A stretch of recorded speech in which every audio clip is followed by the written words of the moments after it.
ഇപ്പോൾ U D എഫിൻ്റെ പ്രകടന പത്രിക കോഴിക്കോട് പ്രകാശനം ചെയ്തു കഴിഞ്ഞു. പ്രകടന പത്രികയുടെ പത്രികയിലുള്ള കൂടുതൽ ഉള്ളടക്കം വിവരങ്ങൾ ഇതൊക്കെ നമുക്ക് അറിയാൻ കഴിയുന്നില്ല. അല്പസമയത്തിനകം അത് അറിയാൻ കഴിയും. ഇപ്പോൾ യു ഡി എഫിൻ്റെ പ്രകടന പത്രിക കോഴിക്കോടുള്ള കൊച്ചിയിലാണ് റിലീസ് ചെയ്തിരിക്കുന്നത്. കൊച്ചിയിൽ നടന്ന ചടങ്ങിൽ ഇപ്പോൾ അതിൻ്റെ ദൃശ്യമാണ് പ്രേക്ഷകർ കാണുന്നത്. യു ഡി എഫിൻ്റെ എല്ലാ ഘടകകക്ഷി നേതാക്കന്മാരും ഈ പരിപാടിയിൽ പങ്കെടുത്തിട്ടുണ്ട്. കോൺഗ്രസിൻ്റെ സമുന്നതരായ നേതാക്കന്മാരും ഈ പരിപാടിയിൽ പങ്കെടുത്തു. പ്രതിപക്ഷ നേതാവ് വി ഡി സതീശനാണ് കൊച്ചിയിൽ പ്രകടന പത്രിക പുറത്തിറക്കിയത്. ഇപ്പോൾ തന്നെ മാധ്യമപ്രവർത്തകർക്കും അതിൻ്റെ കോപ്പി കിട്ടും. അതോടെ എന്താണ് യു ഡി എഫ് ഈ 5 വർഷക്കാലം ലക്ഷ്യം വയ്ക്കുന്നത് എന്ന് നമുക്ക് അറിയാൻ കഴിയും. പ്രകടന പത്രിക പ്രകാശനം ചെയ്തതിനു ശേഷം പ്രകടന പത്രികയുടെ ചിത്രങ്ങളുമായി കവർ പേജുമായി നേതാക്കന്മാരെല്ലാം അണിനിരക്കുന്നു. ദീപ്തി മേരി വർഗീസ്, ബെന്നി ബെഹനാൻ, IB ഈഡൻ തുടങ്ങി പ്രമുഖർ. കോഴിക്കോട്ട് ഇപ്പോൾ മുഖ്യമന്ത്രി പിണറായി വിജയൻ LDFിൻ്റെ പ്രകടന പത്രിക പുറത്തിറക്കുന്ന ദൃശ്യവും പ്രേക്ഷകർക്ക് കാണാം. LDFിൻ്റെ സമുന്നതരായ നേതാക്കന്മാരും വേദിയിലുണ്ട്. TP രാമകൃഷ്ണൻ ഉൾപ്പെടെയുള്ള ആളുകൾ എത്തിയിട്ടുണ്ട്. ഇപ്പോൾ മുഖ്യമന്ത്രി പിണറായി വിജയനാണ് LDFിൻ്റെ പ്രകടന പത്രിക പുറത്തിറക്കുന്നത്. പ്രകടന പത്രിക അദ്ദേഹം പുറത്തിറക്കി കഴിഞ്ഞു എന്ന് വേണമെങ്കിൽ നമുക്ക് പറയാം.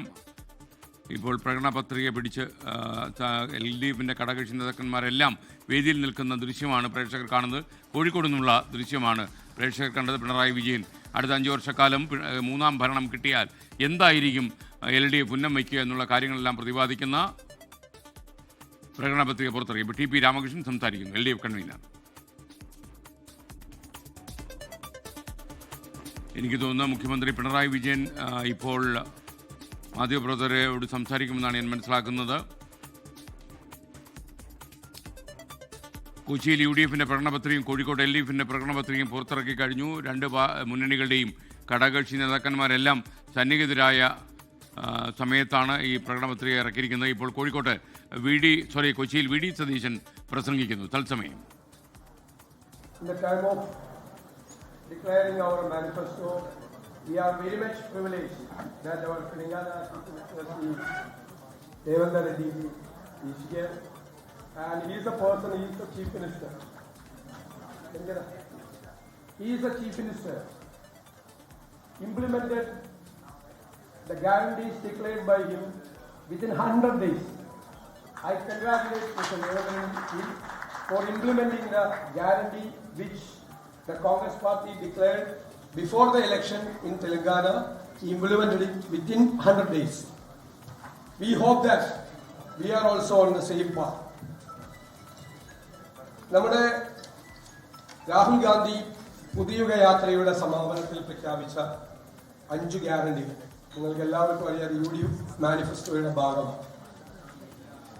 സ്ത്രീകൾക്ക് KSRTC ബസ്സിൽ സൗജന്യ യാത്ര, കോളേജിൽ പഠിക്കുന്ന പെൺകുട്ടികൾക്ക് 1000 രൂപ പ്രതിമാസ ധനസഹായം, 3ാമത് യുവാക്കൾക്ക് സംരംഭങ്ങൾ ആരംഭിക്കുന്നതിന് 5 ലക്ഷം രൂപ പലിശരഹിത വായ്പ, 4ാമത് നമുക്കറിയാം ചികിത്സാ ചെലവ് വർദ്ധിച്ചു വരുന്ന ഈ കാലഘട്ടത്തിൽ ചികിത്സാ ചെലവ് 3-1 കുറയ്ക്കുന്നതിന് വേണ്ടി ഉമ്മൻചാണ്ടിയുടെ നാമധേയത്തിൽ ഒരു ഗ്രൂപ്പ് ഇൻഷുറൻസ് പദ്ധതി. 5ാമത്തത് വയോജനങ്ങൾക്ക് വേണ്ടി അവരെ സംരക്ഷിക്കുന്നതിന് വേണ്ടിയിട്ടുള്ള വൈവിധ്യമാർന്ന പദ്ധതികൾ നടപ്പാക്കുന്നതിനായിട്ടുള്ള വയോജന വകുപ്പിന്റെ രൂപീകരണം.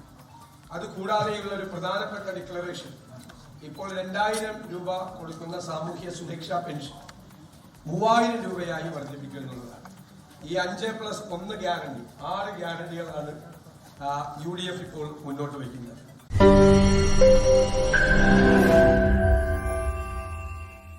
ലോകത്തെവിടെയായാലും ഏത് സമയത്തും 24 വാർത്തകളും ഓഗ്മെന്റഡ് റിയാലിറ്റി പാക്കേജുകളും എക്സ്പ്ലെയിനറുകളും വിശദമായി കാണാൻ ഞങ്ങളുടെ YouTube ചാനൽ നിങ്ങൾക്ക് സബ്സ്ക്രൈബ് ചെയ്യാം.